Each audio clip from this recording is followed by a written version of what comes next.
Our next speaker is a substitute teacher in Providence, Enrique Sanchez. Thank you so much.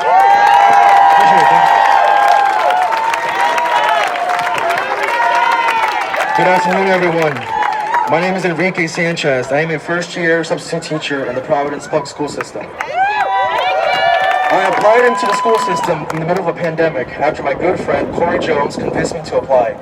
This experience has been one heck of a roller coaster for sure. I was first placed at Alvarez High School, where I came in as a level 1 and level 2 Spanish teacher.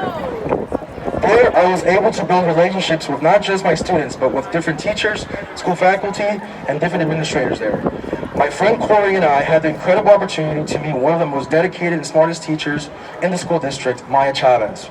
Maya has not only been a great support and colleague, but a great friend.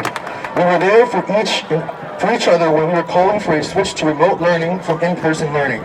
To this very day, I still haven't figured out why we were in school learning prior to the second wave of COVID-19. Since September, I have been at 3 different high schools. I started out at Alvarez from September until January. I requested to be transferred due to personal reasons and also taking into consideration my future in the Providence public school system.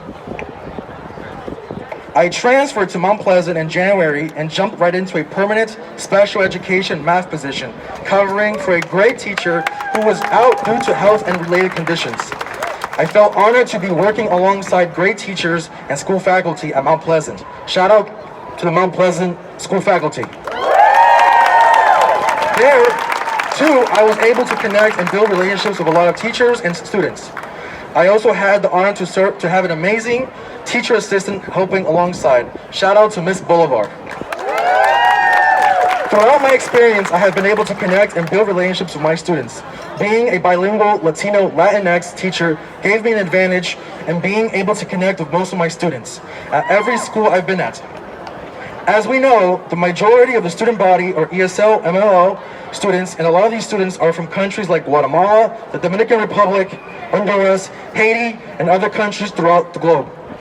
When these students, who are mostly black and brown students, look at me, they see themselves in my shoes.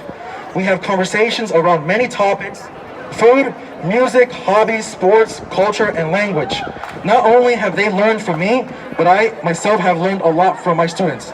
I've learned to be more patient and understanding of my students, of everything they experience, not only at school, but at home, on the streets. It's been a beautiful journey thus far. I am a very political, community-engaged, and vocal person. During my time at Mount Pleasant, I noticed that there was both a school nurse and a health clinic inside the school. I did research and quickly came to notice that this clinic, smart clinics, were privately funded and privately connected institutions on public school grounds.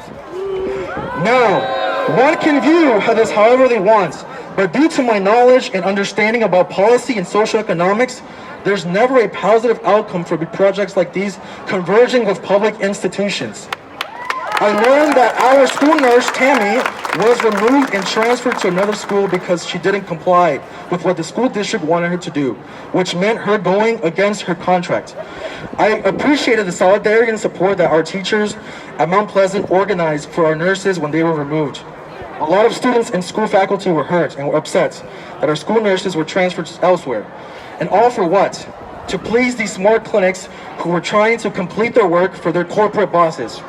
A month passed, and I was still on top of these smart clinics trying to gather information and knowledge on what their main purpose for implementing these clinics inside our schools meant.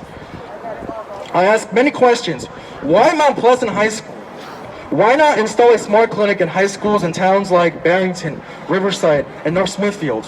Why install a smart clinic inside a high school with a majority of the student population who identify as people of color?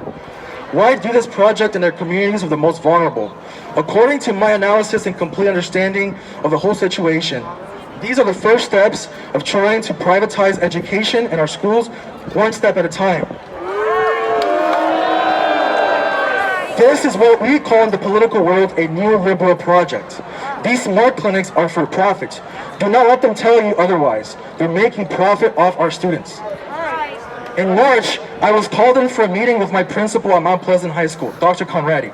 And right after that, a disciplinary meeting at PPSD where I was to discuss and talk about my issues with the smart clinics and why I was very engaged and outspoken on Twitter about these projects. Towards the end of the meeting, I was told that I was going to be removed and transferred to another school on orders by the chief of staff, Charlie Peters. I requested to stay on Unpleasant and keep working there. I was denied that request. Now remember, I was covering for a teacher who was out until next year, and I was already building up a base with great students, great support from teachers around me. They took all of it from me and placed me somewhere else because I refused to stay silent and refused to turn the other way, while injustices were being committed to other teachers and school staff. The issues that I brought up were legitimate in my opinion and deserve to be addressed detail by detail. Thanks to my involvement outside of work, I was showered with incredible support from the political organizations that I organized with, including Prov DSA, Ray Claim, the BLM PAC, Working Families Party, and many others who support our public school system. I'm very grateful and humbled for all the amazing support and solidarity from the Providence and Rhode Island community. Throughout my experience as a first-year educator, I haven't helped but notice the treatment of our teachers that they receive from our administrators and our network. Teachers' voices are suppressed all the time. They always have been, and especially now, ever since this new network took control of the school district. The most upsetting part of all of this has been the lack of empathy and compassion for the teachers and students who wake up every day to go to school and work since the beginning of this pandemic. I understand the argument for more diversity and transparent within our teachers' body, union membership and leadership. I myself would like to see more young people of color apply to be teachers and get involved in the school districts. See teachers of color push for leadership positions within the union, and that is something we're going to push for and fight for.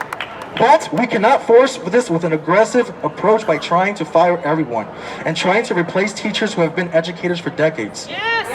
AIG and Peters both support chartering up the public school system. That's why they're really trying to break the union. Teachers who have poured their heart and soul into education in Providence. Teachers who have families at home. Teachers who have bills and expenses. Teachers who can't see themselves doing anything else but teaching our young people in this community. The current state of affairs that we're in goes back to the 70s and 80s, when public education ceased from being a top priority by our government officials, both locally and nationally. Since the birth of neoliberalism and the initiation of trying to privatize every public institution in the country, and thanks to the years of the investment of funds, resources, and support for our teachers and students at public institutions throughout the country. This is not only a racist institutional policy, but also an economic disparity policy issue as well. Students, teachers, parents, and families at PPSD have been taken advantage by for far too long.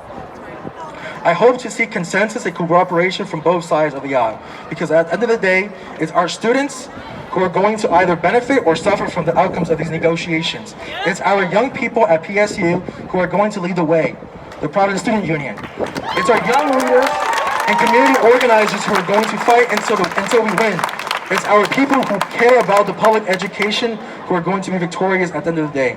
I will continue to fight every day until we see positive outcomes.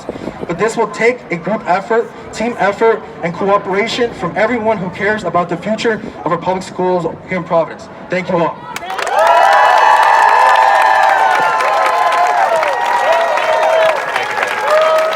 Thank you, Enrique. Appreciate it.